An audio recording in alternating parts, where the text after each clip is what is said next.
Assalamualaikum warahmatullahi wabarakatuh. Alhamdulillahilladzi 'allamana fa'ahsana ta'limana wa addabana fa'ahsana ta'dibana. Summa salatan wa salaman ala nabiyyina wa habibina nabiyina Muhammad sallallahu alaihi wasallam. Asyhadu an la ilaha illallah wa asyhadu anna Muhammadan abduhu wa rasuluh la nabiyya ba'da amma ba'd.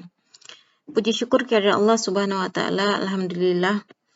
Pada malam ini kita bisa melanjutkan perkuliahan kita secara virtual di mata kuliah Kapita Selekta Fikih. Kemudian selawat beserta salam kita panjatkan kepada junjungan kita Nabi besar Muhammad sallallahu alaihi wasallam. Allahumma shalli ala Muhammad wa ala ali Muhammad. Insyaallah pada pertemuan ini kita akan membahas tentang fikih ibadah. Salah satu pembahasannya yaitu bab thaharah, bab bersuci. Dan pada pertemuan ini kita akan membahas tentang muqaddimah thaharah, yaitu pengantar dari ilmu thaharah bersuci itu sendiri. Mencakup yang pertama, kita akan membahas tentang pengertian dan dasar hukum thaharah. Ya, apa yang dimaksud dengan thaharah tersebut dan dalil yang mensyariatkan thaharah, dalil yang mewajibkan seseorang untuk bersuci. Selanjutnya, hikmah dan fungsi thaharah. Terus bentuk-bentuk dan macam-macam thaharah, dan yang terakhir tentang najis dan hadas dan bagaimana tata cara bersuci dari keduanya. Jadi di sini kita akan membedakan apa itu najis dan apa itu hadas dan bagaimana tata cara bersuci dari keduanya. Oke, kita lanjut. Yang pertama, pengertian thaharah. Secara bahasa, thaharah itu thaharah itu berasal dari bahasa Arab yang diambilkan dari tahura yathuru taharatan wa tuhran, yang berarti bersih atau suci. Ya. Atau disebutkan dalam ungkapan lain yaitu naqiyah, ya, atau salima minan najasati wal ausakh, bersih dari segala bentuk najis dan kotoran. Ya, itu pengertian thaharah secara bahasa. Ya. Secara istilah dalam kitab Kifayatul Akhyar karangan Taqiyuddin Abu Bakar bin Muhammad, dan ini merupakan salah satu kitab dalam mazhab Syafi'i, mendefinisikan thaharah itu dengan ibaratun an ghasli a'dha'i makhsusatin bi sifatin makhsusatin. Ya, raf'ul hadas wa izalatun najas. Ya. Yang kalau kita definisikan dalam bahasa Indonesia itu ungkapan untuk kegiatan. Ya, kegiatan ini berupa membasuh anggota tubuh ya tertentu dengan cara tertentu. Nah, ini yang dimaksud dengan bersuci, ya, yaitu membasuh anggota tertentu. Ya, karena nanti berwudu, kita akan mengajarkan berwudu itu ada anggota-anggota tertentu yang dibasuh. Nah, dengan cara-cara tertentu, ada cara-cara yang disebutkan dalam berwudu. Begitu juga, misalnya seorang bersuci dengan mandi wajib.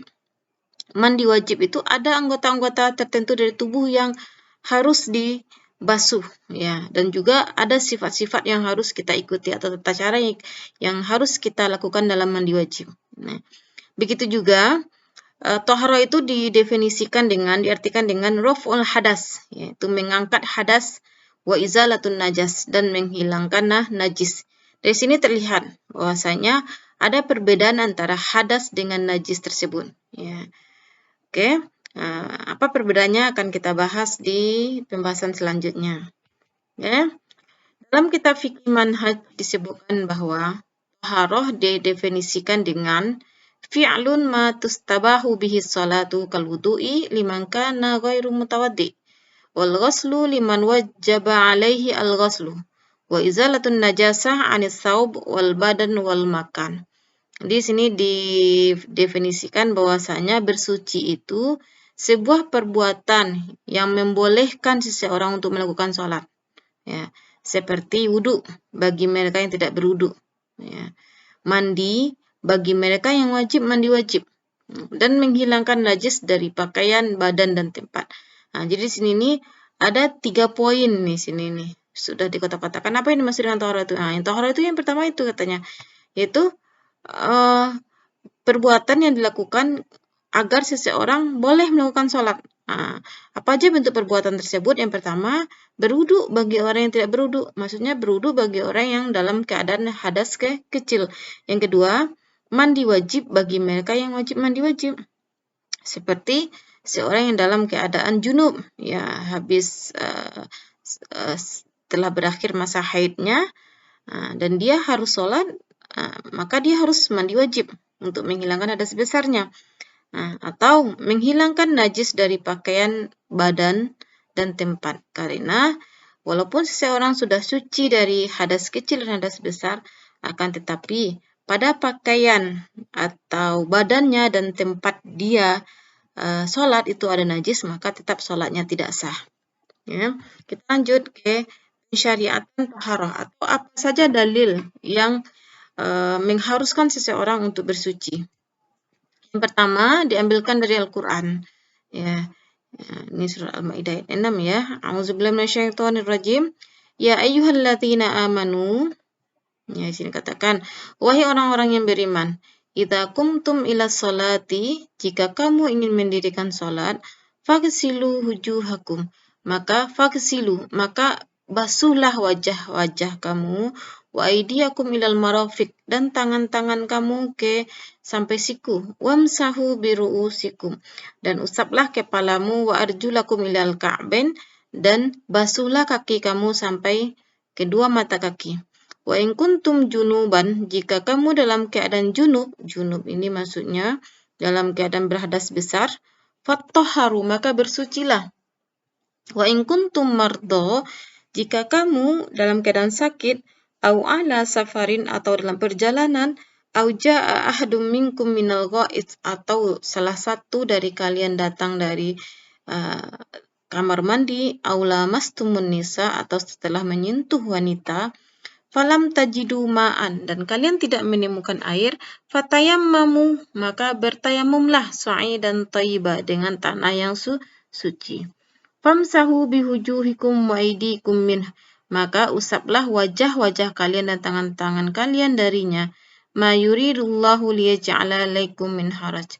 Allah tidak menginginkan bagi kalian kesulitan, akan tetapi Allah menginginkan kalian bersuci, mensucikan kalian, dan menyempurnakan nikmatnya terhadap kalian, agar kalian menjadi orang yang bersyukur. Coba kita lihat. Di sini nih ada beberapa perintah di sini nih. Perintah yang pertama, faghsilu wujuhakum, ya, mencuci wajah, mengusap kepala, ya. Nah, di sini nih tata cara berwudu di sini disebutkan tata cara berwudu, berarti di sini Allah memerintahkan seseorang harus berwudu ketika dia mau melaksanakan sholat. Begitu juga ketika dia dalam keadaan berhadas besar, dia harus bersuci dengan mandi wajib. Ini juga perintah. Nah, bagaimana kalau dia sakit atau tidak bisa menggunakan air atau tidak mendapatkan air, maka dia harus bertayamum. Nah, di sini nih, ya, firman Allah dalam surah Al-Maidah ayat 6 ini menyebutkan secara detail apa saja yang harus dilakukan ketika seseorang mau bersuci dari hadas kecil, yaitu berwudu, ya. Ketika dia tidak ketika dia tidak bisa menggunakan air, maka dia harus bertayamum. Nah, ini dalil dari Al-Qur'annya. Terus dalil dari sunnahnya, miftahus salati at-tuhuru. Di sini disebutkan hadis riwayat Abu Daud, Ahmad, Tirmizi, Baihaqi, dan Daruqutni. Miftahus salati, kunci dari salat itu adalah at-tuhur, suci. Berarti ketika seseorang tidak suci, dia tidak akan bisa masuk ke dalam salat. Maksudnya dia tidak akan bisa melakukan salat ketika dia tidak suci. Kalaupun dia melakukan salat ketika tidak suci, salatnya tidak sah. Ya. Kita lanjut ke kaidah fikihnya. Ma la yatimul wajib illa bihi fahuwa al-wajib. Jika sesuatu yang wajib tidak sempurna dengan sesuatu yang lain, maka sesuatu yang lain itu juga menjadi wajib. Nah, di sini coba kita lihat, salat apa hukumnya? Salat hukumnya wajib. Salat tidak akan sempurna kecuali dengan wudu. Berarti wudu hukumnya wajib. Ya. Ini penerapan dari kaidah ini. Sesuatu yang tidak sempurna wajib kecuali dengan adanya dia, maka dia dihukumkan wajib. Begitu juga kita bawakan keseharian kita. Bagi wanita, itu menutup aurat hukumnya wajib. Menutup aurat tidak akan terrealisasi kecuali seseorang memiliki baju. Memiliki baju itu didapatkan dari membeli baju. Berarti membeli baju yang menutup aurat itu hukumnya wajib. Kenapa?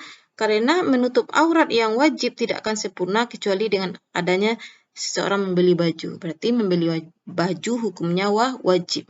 Begitu juga sholat hukumnya wajib. Sholat tidak akan sempurna atau tidak ada kecuali dengan adanya wudhu. Berarti wudhu hukumnya wajib. Kita lanjut ke bentuk-bentuk ya taharah atau macam-macam taharah, macam-macam bersuci. Ya. Yang pertama, taharah hakiki. Taharah hakiki ini bersuci dari najas atau najis ya. Oke. Taharah secara hakiki maksudnya adalah bersuci dari hal-hal yang terkait dengan kebersihan badan, pakaian, dan tempat sholat dari najis. Ya. Jadi ada ini 3 unsur yang harus kita perhatikan. Yang pertama yang harus bersih itu ketika mau sholat itu badan kita. Ya. Pakaian, ya pakaian yang kita pakai dan tempat kita melaksanakan sholat itu harus suci dari najis. Seseorang yang sholat dengan memakai pakaian yang ada noda darah atau air kencing anak kecil, maka hukumnya tidak sah sholatnya. Ya, walaupun dia sudah dalam keadaan suci. Maksudnya ini ada seorang yang mau melaksanakan sholat, dia sudah berwudu, ya, untuk menghilangkan hadas kecil. Tetapi ketika dia mau berdiri melaksanakan sholat, di pakaiannya ada najis, misalnya ada darah, ya, atau darah haid yang sudah mengiringnya ada di pakaiannya, maka sholatnya tidak sah. Begitu juga ketika dia sholat di satu tempat, dia sudah suci, sudah berwudu, tapi dia berdiri pada suatu tempat, di tempat tersebut merupakan bekas orang buang air. Berarti ada najis di tempat tersebut. Tidak sah sholatnya. Ini yang dimaksud dengan taharah hakiki, yaitu bersuci dari najis. Ya. Kita lanjut ke bagian yang kedua, taharah maknawi, bersuci dari hadas. Ya. Taharah maknawi adalah sucinya seseorang dari hadas, baik hadas kecil maupun hadas besar. Ya. Jadi sini sebutkan bahwasanya hadas tersebut. Nah, sini kita bedakan dulu. Apa perbedaan antara hadas dengan najis? Ya. Kalau hadas tersebut itu kondisi tubuh, dia tidak bisa dilihat. Ya, tidak bisa dilihat.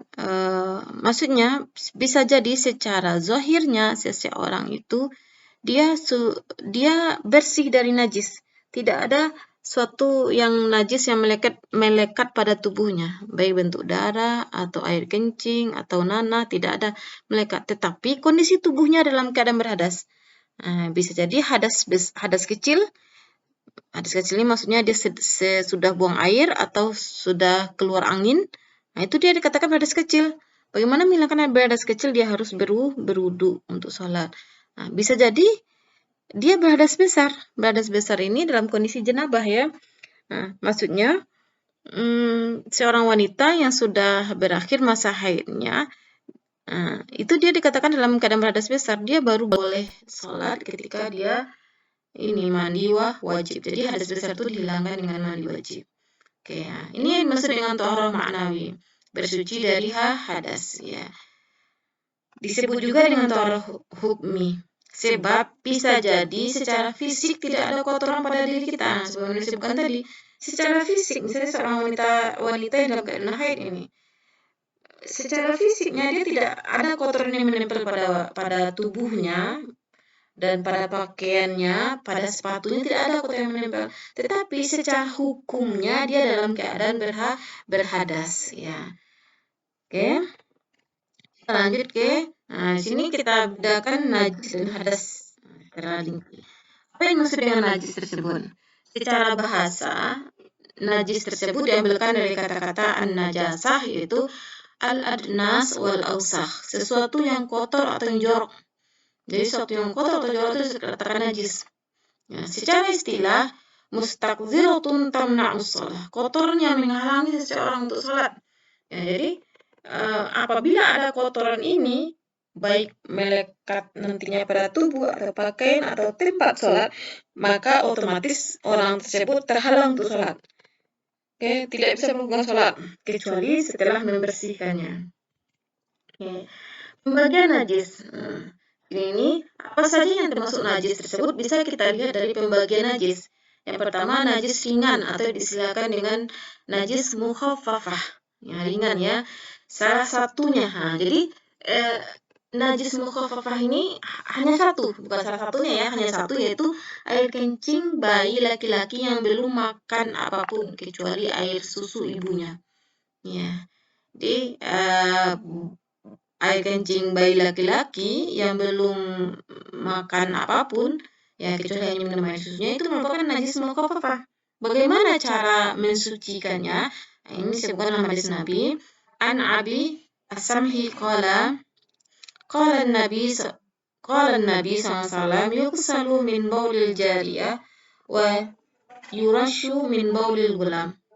Dari As-Sami As-Samhiyah radhiyallahu anhu berkata bahwa Nabi SAW bersabda, air kencing bayi perempuan harus dicuci, sedangkan air kencing bayi laki-laki cukup dipercikan air saja.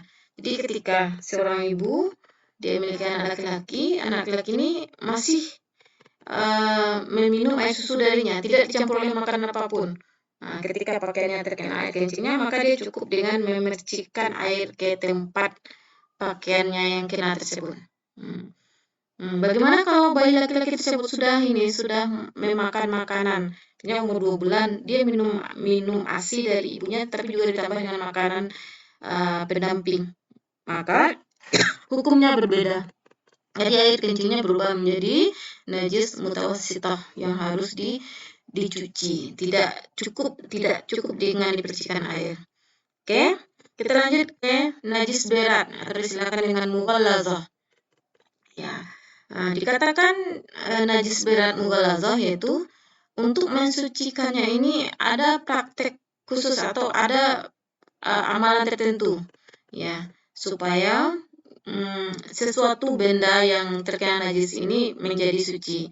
Nah, bagaimana ritualnya atau prakteknya itu mencuci dengan air sebanyak 7 kali dan salah satunya dengan tanah.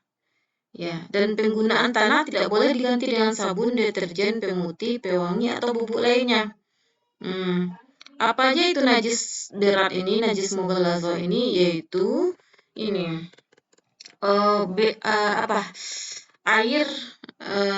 air liur anjing. Ya, misalnya ini dari hadis Nabi ini dikatakan bahwasanya An Abi Hurairah qala Rasulullah tahuru ina'i ahadikum idza walagha fihi al-qalbu ayaghsilahu sab'a marratin awwalahunna biturab. Jadi dari Abu Hurairah dia berkata bahwasanya Rasulullah bersabda, sucinya wadah air kalian atau bejana ya yang jilat anjing adalah dengan mencucinya 7 kali. 7 kali salah satunya dengan tanah. Ya. Jadi jilatan anjing itu termasuk najis mughallazah, najis berat. Ya. Kalau dalam hadis ini dinyatakan bejana ya. Kalau kitanya misalnya piring atau gelas ya. Kalau dibawakan gini, bagaimana dengan pakaian yang dijilat oleh anjing? Maka sama hukumnya. Misalnya pakaian bawahan ya yang jilat anjing, maka harus dicuci 7 kali. Salah satunya harus dengan tanah. Apakah tanah boleh diganti dengan sabun, deterjen, pemutih? Ya, tidak boleh. Ya. Kita lanjut ke najis pertengahan atau mutawassit. Bukan najis pertengahan, ya, karena dia berada di posisi antara najis ringan dan najis berat. Ya. Dan najis ringan apa tadi? Najis ringan yaitu air kencing bayi laki-laki yang masih minum ASI ibunya, tidak dicampur dengan makanan pendamping lainnya. Kalau najis berat yaitu jilatan anjing. Berarti selain dari dua hal tersebut merupakan termasuk najis mutawassithah. Contohnya apa? Darah, ya, kotoran manusia, bangkai, nanah, itu termasuk najis mutawassithah. Bagaimana cara mensucikannya? Cara mensucikannya ini harus dihilangkan ain atau bentuk najisnya, ya, sehingga 3 indikator dari najis tersebut tidak ada lagi.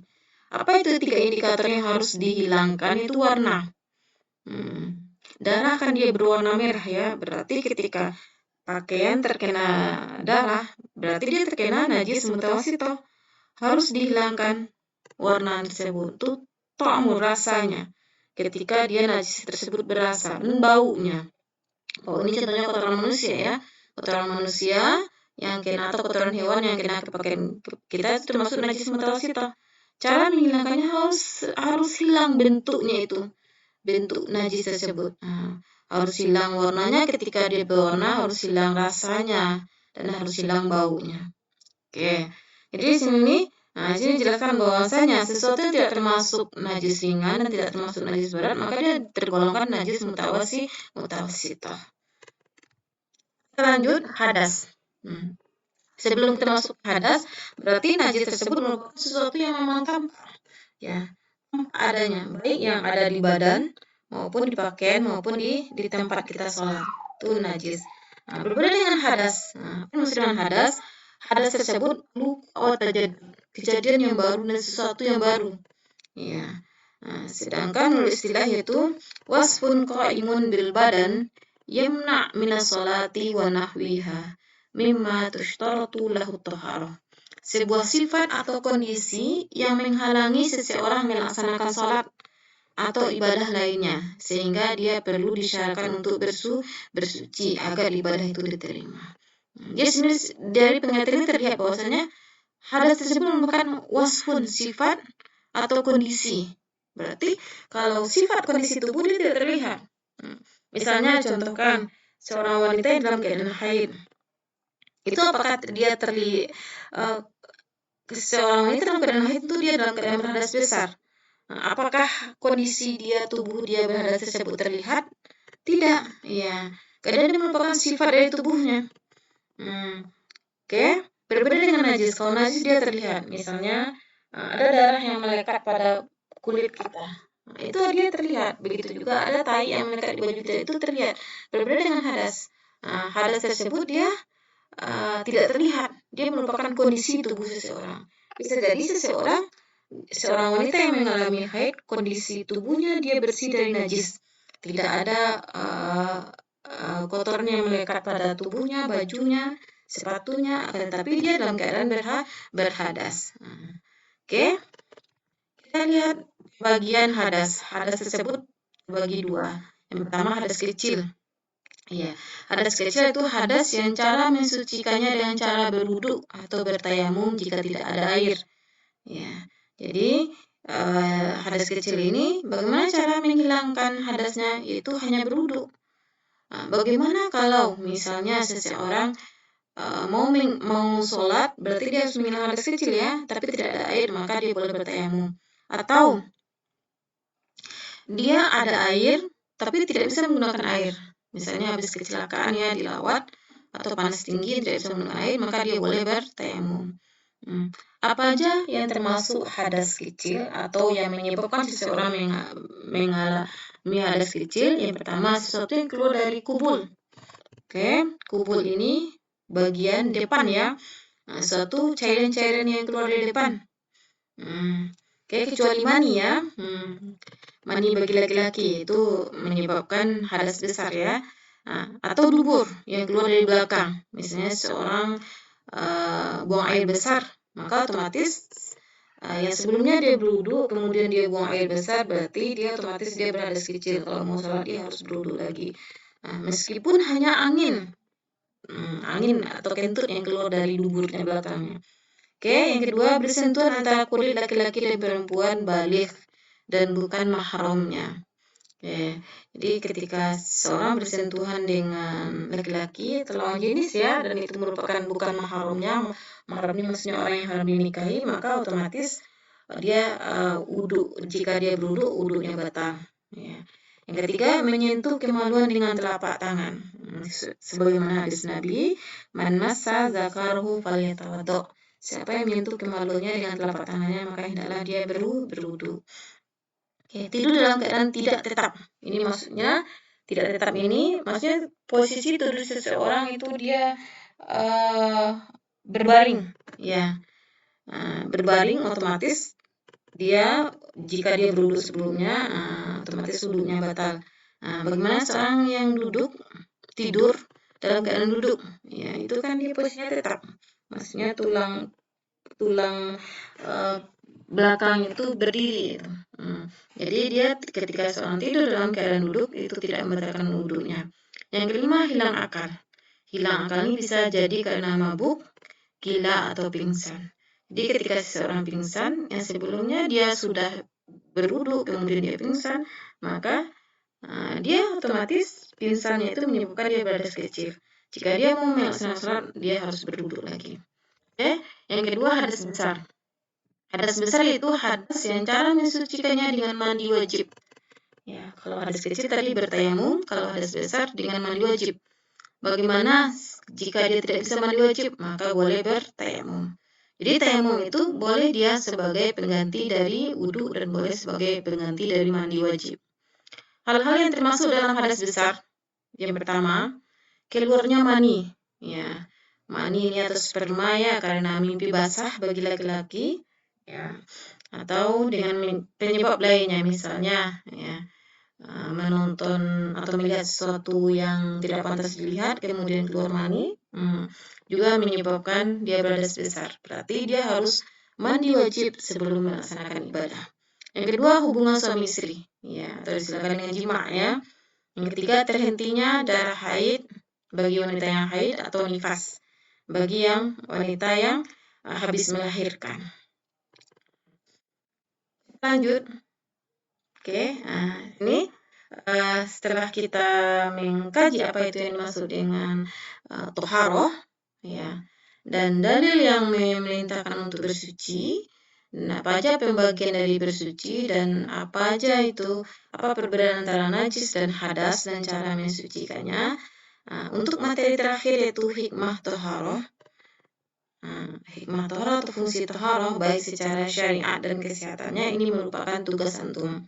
Jadi untuk pertemuan pertama ini dari video yang Umi berikan ini silahkan dibuat ringkasannya dengan tulisan tangan, ya, tulisan tangan, dan terakhir ditambahkan dengan antum mencari hikmah bersuci baik dari segi syariat dan kesehatannya. Oke, demikianlah materi kuliah kita hari ini. Semoga bisa dipahami. Jika ada pertanyaan, silahkan diajukan pertanyaannya di grup WA-nya. Akan Umi jawab di pertemuan selanjutnya. Terima kasih atas perhatiannya. Wabillahi taufiq wal hidayah. Assalamualaikum warahmatullahi wabarakatuh.